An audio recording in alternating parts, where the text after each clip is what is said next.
नमस्कार दोस्तों, आपका स्वागत है हमारे चैनल संजू बेनिक में। आज हम जानेंगे भारत की उस प्राचीन शिक्षा व्यवस्था के बारे में जो पूरी दुनिया में प्रसिद्ध थी और आज भी उसकी मिसाल दी जाती है।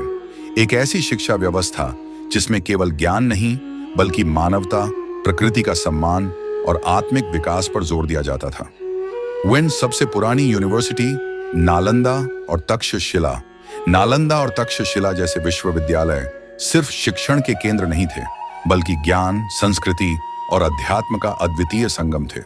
उदाहरण के लिए, नालंदा विश्वविद्यालय में चीनी विद्वान ह्वेनसांग ने शिक्षा ग्रहण की थी और इसे ज्ञान का अमूल्य भंडार बताया। यहाँ पर बौद्ध धर्म के साथ साथ गणित, खगोल, चिकित्सा और दर्शन की शिक्षा भी दी जाती थी। तक्षशिला विश्वविद्यालय में पाणिनि संस्कृत व्याकरण, विष्णु शर्मा पंचतंत्र और चाणक्य जैसे विद्वानों ने शिक्षा दी। तक्षशिला में छात्रों को व्याकरण, दर्शन, राजनीति, चिकित्सा और खगोल जैसे विषय पढ़ाए जाते थे। गुरुकुल प्रणाली में विद्यार्थी गुरु के घर में रहते थे और शिक्षा प्राप्त करते थे। इसका उद्देश्य न केवल विद्या देना था, बल्कि चरित्र का निर्माण भी करना था।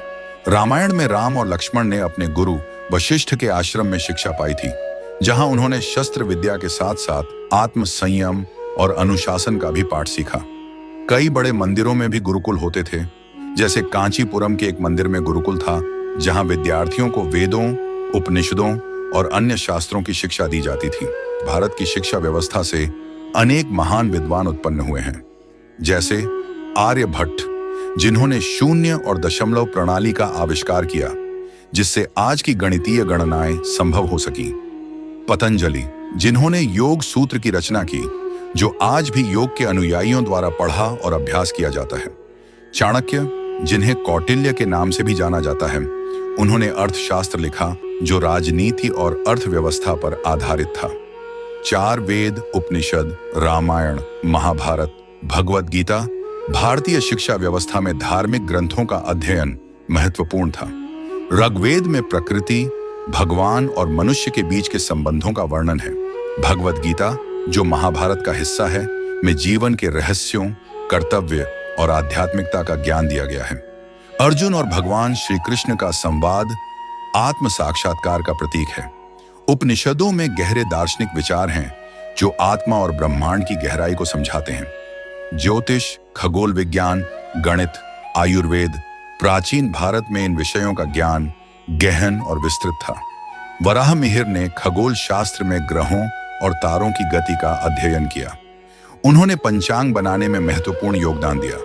चरक संहिता और सुश्रुत संहिता जैसे ग्रंथ आयुर्वेद के चिकित्सा शास्त्र को दर्शाते हैं। इसमें हड्डी का जोड़ना, शल्य चिकित्सा और दवाओं का विस्तार से उल्लेख है। गणित में बौधायन का नाम आता है, जिन्होंने पाइथागोरस प्रमेय का वर्णन किया था, जो बाद में पश्चिमी दुनिया में प्रसिद्ध हुआ। भारत में विज्ञान का ज्ञान कई क्षेत्रों में विस्तृत था। विमान शास्त्र में प्राचीन ग्रंथों में हवाई यात्राओं का उल्लेख है। ऋषि भारद्वाज ने विमान शास्त्र में उड़ने वाले वाहनों का वर्णन किया। धनुर्विद्या में विद्यार्थी युद्ध कला सीखते थे, जो महाभारत के योद्धाओं जैसे अर्जुन और भीम के लिए महत्वपूर्ण थी। योग विद्या में ध्यान और प्राणायाम के अभ्यास थे, जिन्हें आत्म शुद्धि और मानसिक संतुलन के लिए आवश्यक माना जाता था। महर्षि पतंजलि का योग सूत्र इसी का एक महत्वपूर्ण उदाहरण है।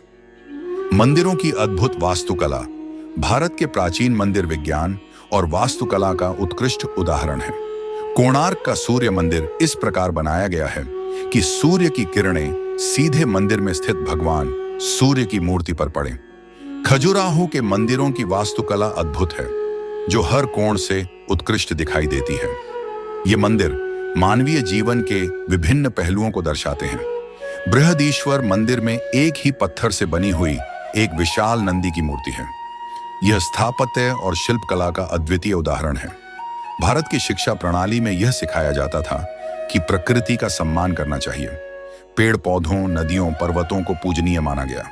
वृक्षों को देवता के रूप में मानना, जैसे पीपल और तुलसी के पेड़ को धार्मिक मान्यता देना, इसका उदाहरण है। इन्हें पर्यावरण की रक्षा के लिए महत्वपूर्ण माना जाता था। नदियों को भी मां का स्थान दिया गया, जैसे गंगा, यमुना, सरस्वती। इन नदियों को प्रदूषण से दूर रखना और उनके प्रति श्रद्धा रखना शिक्षा का हिस्सा था। प्राचीन शिक्षा व्यवस्था हमें सिखाती थी कि हम सभी में ईश्वर का वास है और हर प्राणी का आदर करना चाहिए।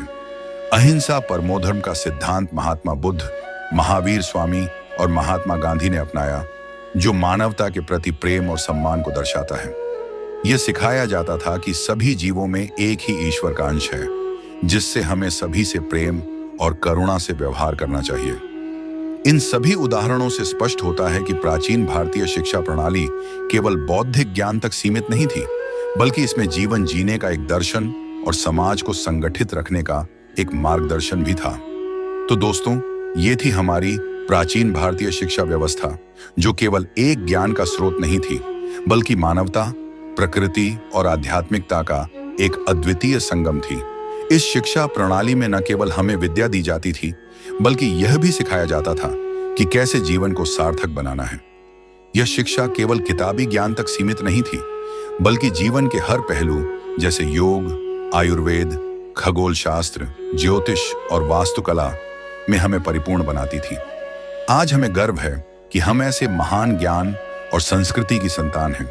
हमारा यह दायित्व है कि हम अपनी इस विरासत को संभालें, इसके महत्व को समझें और आने वाली पीढ़ियों को इसका ज्ञान दें। अगर आपको ये वीडियो पसंद आया तो इसे लाइक और सब्सक्राइब जरूर करें, ताकि हमको मोटिवेशन मिले और हम आपके लिए ऐसे ही वीडियो और ला सकें। हमारे चैनल से जुड़े रहिए और भारतीय संस्कृति और शिक्षा के ऐसे ही अद्भुत पहलुओं के बारे में जानने के लिए हमारे साथ बने रहिए। धन्यवाद।